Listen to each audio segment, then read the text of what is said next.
এই দেখো আমি নারকেল দিয়ে পায়েস বানাচ্ছি। অল্প চিনি দিয়ে দেবো। দুধ ফুটানো হয়ে গেছে, নারকেলও সিদ্ধ হচ্ছে।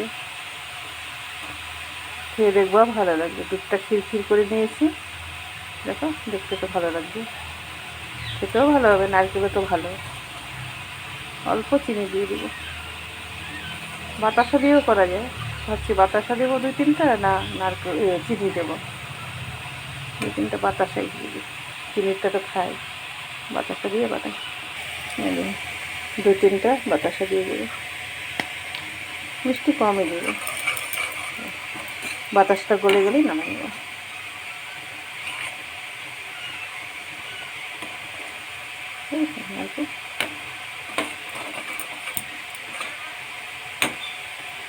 হয়ে গেছে, গ্যাস অফ করে দিয়েছি, এখন নামিয়ে নিলেই হয়ে যাবে।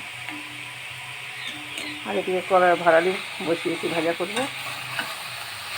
একটু বেশি করে নিয়েছি কেন, কালকে থাকবে। শীতকাল তো রাত্রেবেলা করে রাখলে সকালে দেখে পর্যন্ত হয়ে যাবে।